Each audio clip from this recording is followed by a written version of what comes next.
तो चलिए PSV 3 करते हैं। थर्ड प्रॉब्लम क्या है? A parallel plate capacitor made of circular plates, each of radius r is equal to 6 centimeter, has a capacitance 100 picofarad. The capacitor is connected to a 230 volt AC supply with an angular frequency of 300 radian per second. तो हमें क्या क्या calculate करना है? RMS value क्या है conduction current की? Is the conduction equals to displacement current? क्या कंडक्शन करंट डिस्प्लेसमेंट करंट के बराबर है? ठीक है, तो हमारे पास क्या क्या गिवन है? हमारे पास रेडियस है, हमारे पास कैपेसिटेंस है, हमारे पास एंगुलर फ्रीक्वेंसी और हमारे पास VRMS है। रिमेंबर, जब कभी भी हम वैल्यू देते हैं किसी चीज की, जैसे कि घर के अंदर भी जब हम बोलते हैं कि हमारे घर पे जो वोल्टेज सप्लाई है वो 220 वोल्ट है, वो जो 220 वोल्ट है वो RMS वैल्यू होती है। ठीक है, तो जो भी वैल्यू दी गई है वो RMS है। ओके, तो हमें क्या कैलकुलेट करना है? हमें IRMS कैलकुलेट करना है। अब IRMS क्या होता है? VRMS by total impedance. ठीक है, टोटल इम्पीडेंस जो भी है, और हमारे पास यहां पर सिर्फ XC है। ठीक है, सिर्फ ये एक इम्पीडेंस है और इसकी वैल्यू होती है 1/ωc। अगर आपको AC जो चैप्टर है उसका कुछ पार्ट याद है। ठीक है, तो अगर मैं XC कैलकुलेट कर लूं तो मैं IRMS कैलकुलेट कर लूंगा। ठीक है, because IRMS is VRMS by XC। XC है 1/ωc, तो IRMS हो गया VRMS into omega into C।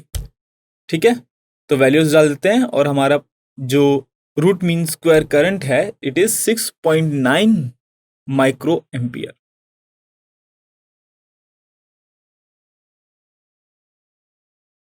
Okay, second part is, क्या डिस्प्लेसमेंट करंट कंडक्शन करंट के बराबर है? ठीक है, so yes, because from the formula of displacement current we can get conduction current without changing the dimension. All right, PSV 4 problem 4, और वो problem इस तरह से है। In a plane electromagnetic wave, the electric field oscillates sinusoidally at a frequency of 2 into 10 to the power 10 hertz and amplitude of 48 volt per meter. तो हमारे पास amplitude है electric field का, इलेक्ट्रिक फील्ड जो wave है उसका हमारे पास amplitude है और हमारे पास फ्रीक्वेंसी है। ठीक है, तो हमें क्या क्या कैलकुलेट करना है? We have to calculate wavelength, we have to calculate amplitude of the oscillating magnetic field, and we have to show that the average energy density of electric field equals the average energy density of magnetic field. ठीक है, हम C की value use करेंगे 3 into 10 to the power 8 metre per second. By the way, यहाँ पर ये specifically क्यों लिखा हुआ है? बिकॉज जो स्पीड ऑफ लाइट है वो approximately 3 into 10 to the power 10 8 metre per second के बराबर होती है। एक्चुअली में इट इज 299 समथिंग। ओके, तो हम अप्रोक्सीमेटली ये वैल्यू यूज करेंगे। तो चलिए 2 मिनट लीजिए, 2 मिनट और सॉल्व कीजिए। ओके, तो वेवलेंथ कैसे कैलकुलेट करेंगे? हमारे पास फ्रीक्वेंसी है, तो फ्रीक्वेंसी को यूज करके और स्पीड ऑफ लाइट को यूज करके मैं वेवलेंथ कैलकुलेट कर सकता हूं, because speed of light is equals to frequency into wavelength. तो वेवलेंथ क्या हो जाएगा? Speed of light divide by frequency, और जो कि बराबर है 15 मिलीमीटर के। Okay, 15 millimeter is the wavelength. Second part is what is the amplitude of magnetic field vector. तो अगर हमारे पास E0 है तो हम B0 कैसे कैलकुलेट करेंगे? अगर आपको याद होगा, B0 is E0 by C। ठीक है, तो यहां से हम मैग्नेटिक फील्ड का जो एम्पलीट्यूड होगा वो कैलकुलेट करेंगे और वो होगा 16 into 10 to the power -8 tesla. Okay, या फिर 160 nano Tesla.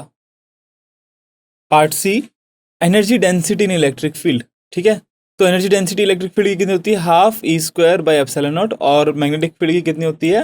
Half P² bye mu not. तो हमें energy density of electric field से मैग्नेटिक फील्ड को डिराइव करना है। ठीक है, तो देखो E, B और C में क्या रिलेशन है? E by C is equals to B, या फिर E is equals to C into B. ठीक है, और C क्या होता है? 1/√μ0 इंटू एप्सिलॉन नॉट। ठीक है, तो क्या मैं इलेक्ट्रिक फील्ड की वैल्यू लिख सकता हूं? It is 1/√μ0 epsilon naught into B.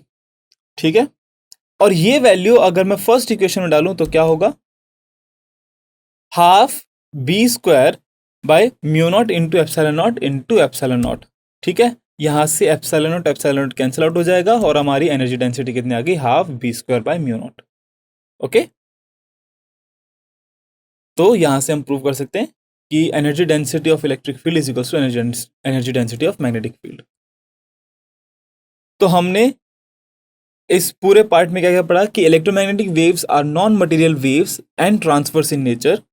Electromagnetic waves travels at the speed of light in vacuum which is 3 × 10⁸ metre per second. Electromagnetic waves sinusoidal होती हैं।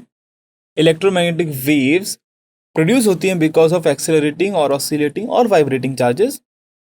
इलेक्ट्रिक फील्ड और मैग्नेटिक फील्ड की जो expressions है वो कुछ इस तरह है, E naught sine k z minus omega t and B naught sine k z minus omega t. और जो स्पीड ऑफ इलेक्ट्रोमैग्नेटिक वेव है वो होती है 1/ε0 × μ0।